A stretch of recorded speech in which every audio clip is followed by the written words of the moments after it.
बड़ी खबर रोहतास जिले के बिक्रमगंज से है, जहां शहर के चर्चित निजी क्लिनिक करुणा अस्पताल के एमडी डॉक्टर कामेंद्र सिंह सहित 5 लोगों को पुलिस ने गिरफ्तार कर लिया है। जिससे इस मामले में मुखिया अमित कुमार सिंह की मां कमलावती देवी के द्वारा दिए गए आवेदन में 9 नामजद सहित 5 हथियारधारी गार्ड को नामजद अभियुक्त बनाया गया है। जिसके आलोक में पुलिस ने तत्काल 5 लोगों को गिरफ्तार कर लिया। अन्य लोगों की गिरफ्तारी के लिए पुलिस छापेमारी कर रही है। घटना के संबंध में बताया जाता है कि निजी क्लिनिक के एमडी डॉक्टर कामेंद्र सिंह के द्वारा शिवपुर के मुखिया अमित कुमार सिंह के घर रात्रि में करीब 11 बजे अपने गुर्गों के साथ पहुंचकर तोड़फोड़ किया गया और फायरिंग भी की गई, जिसकी सारी वारदात सीसीटीवी कैमरे में कैद हो चुकी है। इस संबंध में ये बात भी बताया जाता है कि घटना स्थल से कुल 14 खाली खोखा बरामद किया गया, जिसमें 10 पिस्टल, 2 315 के अलावा 2 बंदूक की गोली का खाली खोखा बरामद किया गया है। विवाद का मुख्य कारण फेसबुक पर किया गया कमेंट्स बताया जाता है। फेसबुक पर किए गए कमेंट की शिकायत करने थाना पहुंचे डॉक्टर कामेंद्र सिंह पर प्रशिक्षु डीएसपी सह थानाध्यक्ष के साथ दुर्व्यवहार करने का भी आरोप है। इतना ही नहीं, डॉक्टर कामेंद्र थाना पहुंचने के बाद धमकी भरी लफ्जों में थाना को चुनौती देते हुए अमित कुमार सिंह मुखिया के घर पहुंचे और उनके परिसर में पहुंचने के बाद ताबड़तोड़ फायरिंग किया जाने लगा। डॉक्टर कामेंद्र गुंडाई कर रहे हैं। हमने बार बार थाने पर 3 बार हमने डीएसपी साहब के घर पर गए, आवास पर गए। उनसे जाकर के मैंने अपनी सारी कथा को कही और बताई कि मेरे बेटे को जान का अथी है, जान मारने के बराबर धमकी दे रहा है, बोल रहा है कि 1 करोड़ रुपया हम खर्चा करेंगे अमित को मारने के लिए। और इसके बाद वो शहर में 18 साल से नीचे लड़के को रख रहा है, मोटरसाइकिल खरीद करके वह दिया है, विक्रमगंज में डेरा लेकर के वह सब रह रहा है। क्या प्रशासन को मालूम नहीं है क्या क्या हो रहा है? हथियार लेकर घूम रहे। मैंने यह भी कहा है कि जाकर के वहाँ पर कंप्लेन की है हमने थाना में कि जाकर के कमेंडर डॉक्टर के जाकर के थाना आप लोग अथी करिए, रेड मारिए। वहाँ पर 4-5 केस उस पर है, जो लड़का को मारा है 4-5 केस है। इसके बावजूद भी वो घूम रहा है, थाना में जा रहा है। कल का घटना हुआ कि कल 10:30 हो रहा था, मेरा लड़का घर में था। हमने अपने दरवाजे के पर बैठ करके मोबाइल से अपने लड़की से बात कर रही थी। एक लड़का मेरे द्वार पर था।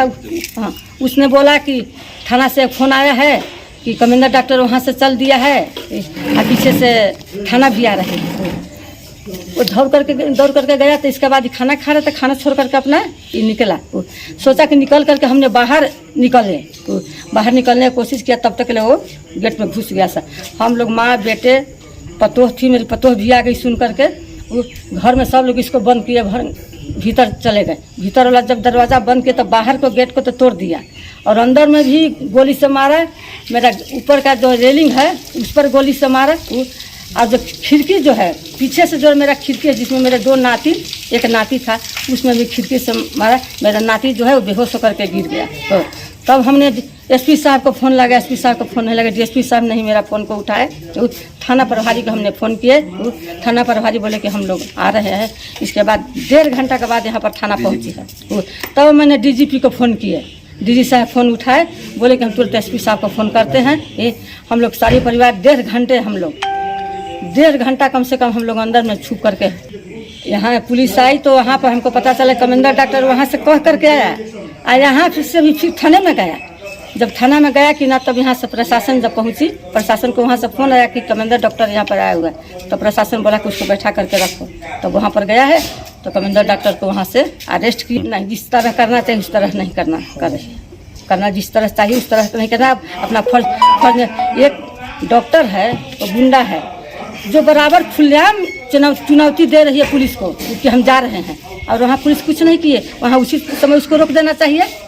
जब वो बोल रहा है कि हम जा रहे हैं अमित मुखिया को मारने के लिए, खुलेआम चुनौती ना है, या क्राइम की चुनौती ना है। तो शहर के बहुत बड़ा गुंडा न हो गया पूरे रोहतास डिस्ट्रिक्ट भर में। अब इस तरह का केस पहला घटना है। तो इस तरह का केस, हम एक प्रतिनिधि हैं, मेरा बेटा एक प्रतिनिधि है। हम लोग अपना इज्जत बचा रहे हैं। मेरा चुनाव माथ पर है। हम बार बार कहते हैं कि नहीं, हमको लोग का चुनाव है। कितने प्रतिष्ठित व्यक्ति है, संतोष सिंह इस केस को कंप्रोमाइज़ करे, बोले कि चाची कर दे, उसमें हम कहे कि नहीं बेटा कर लो। डीपीएस का अखिलेश सिंह किए, धनंजय सिंह किए, सब लोग हम हाथ जोड़ कर कहे कि नहीं, उससे हमको कोई झगड़ा लड़ाई नहीं है। इसके लिए बाद में हमसे जान नहीं छोड़ रहा है। और गाली, इतना गाली दे रहा था, इतना गाली गंदा गंदा वो दे रहा था। हमने छत पर, हम लोग सब परिवार छत पर चढ़ गए। क्या हम उम्मीद रखें पुलिस से कि क्या हमको पुलिस प्रशिक्षण देगा? जब हम लोग कल मर गए रहते इसके बाद ना पुलिस पहुँचती। हम चाहे तो हमारे लड़का को गार्ड दिया जाए सुरक्षा के लिए, जब तक कम से कम चुनाव है तब तक गार्ड दिया जाए इसको। और नहीं अगर गार्ड दिया जाएगा तो हम अपने एसपी महोदय, डीजीपी, डीआईजी के पास हम फिर जाएंगे। डीआईजी के इस क्रम में हमने डीआईजी साहब को एक एप्लीकेशन दिए हुए हैं। मेरा गाड़ी 3 महीना से रखा हुआ है विक्रमगंज थाने में। मैं बार बार दौड़ रही हूँ थाना के, मैं चक्कर लगा रही हूँ। आज कल करते मेरा गाड़ी का सीजल नहीं कटा हुआ है। ज़बरदस्ती मेरा गाड़ी को रखा गया, उसका गाड़ी खुलेआम घूम रहा है और उसको कोई पुलिस। रात में 10:30 पौने 11 के आसपास करुणा अस्पताल के विक्रमगंज के डॉक्टर कमिंदर सिंह अचानक से हमारे घर पे धावा बोल दिए अपने 15-20 समर्थकों के साथ। सभी लोग हथियार से लैस थे और मेरे घर का मेन गेट जो है उसको तोड़ते हुए वो लोग मेरा पीछा करते हुए, जैसे ही मैं गेट से बाहर निकल रहा था वो लोग मैंने उनको देख लिया। मैंने अपना भागते हुए गेट बंद किया, वो लोग गेट तोड़ के और घर के अंदर घुस गए। मैं मेन गेट बंद करके अपना घर के अंदर घुस के किसी तरह जान बचाया। वो लोग फायर करने लगे और मेरे दरवाजे पे लगा हुआ सभी गाड़ियों को तोड़ दिए। रोड पे खड़ी सफारी पे गोली चलाए हैं, सफारी को क्षतिग्रस्त कर दिए हैं। इसके पूर्व में भी हम पे गोली एक बार चला चुके हैं विक्रमगंज में, जिसका हम थाना कांड संख्या 134/2021 विक्रमगंज थाने में पेंडिंग है और वो खुलेआम घूम रहे थे। और कल रात्रि में वो पहले थाने से निकले हैं और थाने के द्वारा ही हमको किसी दूसरे माध्यम से खबर कराया गया कि मुखिया जी आप हट जाइएगा, डॉक्टर कमिंदर आपके यहाँ जा रहे हैं और हम लोग भी आ रहे हैं, थोड़ा देर आप बच जाइए, हम लोग आ रहे हैं। और पुलिस के आने से पहले डॉक्टर कमिंदर वहाँ से थाने को चैलेंज करके आए और आके हमारे घर पे गोलीबारी की। वो तो संजोग अच्छा था कि हम लोग सभी लोग बाल बच गए। हम लोग भाग के छत पे चढ़े, हमारे रेलिंग पे गोली लगा हुआ है। जब हम झांक रहे थे कि कौन है देखने के लिए तो रेलिंग पे गोली लगा। और इसके पहले एक बार और मेरा गाड़ी का पीछा कर रहे थे, जिसका भी सीसीटीवी फुटेज मेरे पास है। उस दिन इस चीज़ का प्राथमिकी दर्ज करने के लिए हमने थाने में दिया था, थाने को सब चीज़ लिख के दिया, लेकिन हमारा प्राथमिकी दर्ज नहीं हुआ। तब हम डीआईजी महोदय के पास गए और उसका भी आवेदन दिए और ये भी जिक्र किया और पुराना वाला आवेदन भी साथ में लगाए थे कि हम पे पूर्व में भी एक बार गोलीबारी हो चुका था। दोबारा पीछा किए गाड़ी का, उस दिन संजोग से हम बच गए, शिवपुर हॉल तक पीछा किए थे। और तीसरा फिर हमारे घर पे चढ़ के जानलेवा हमला किए, जिसमें हम बहुत बाल बचे हैं। 15-20 फायर किए हैं। हमारे पुलिस जब यहाँ आई तो यहाँ से पुलिस ने खोखा भी बरामद किया है, हमारे गाड़ी में गोली लगा है, सब साक्ष्य यहाँ मौजूद था, पुलिस ने देखा। और अब देखिए कि आगे कार्रवाई होता है। पुलिस मदद कर रही है कि नहीं? अब हमको तो नहीं लगता है। जिस तरह से 2-3 केस उनके ऊपर दर्ज था और उसके बाद भी वो खुलेआम शहर में घूम रहे थे। थाने में वो एक केस का वादी है जो हम पे गोली चलाए हुए थे, वो केस थाने में दर्ज है। और उसके बाद ये थाने में जाके बैठ के और वहाँ से स्टेटमेंट दिए थाने को कि हम जा रहे हैं उसके घर पे, और उसके बाद आके हमारे घर पे कांड करके और फिर खुद से थाने में चले गए। जी, हमारे जो प्रशिक्षु डीएसपी साहब हैं खुर्शीद आलम सर आए थे और सीसीटीवी फुटेज वगैरह सब देखे हैं और लेके गए हैं।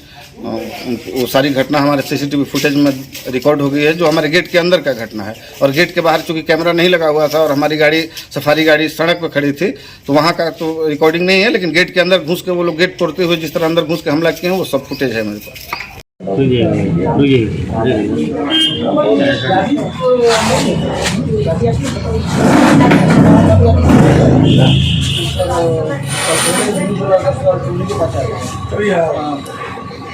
हाँ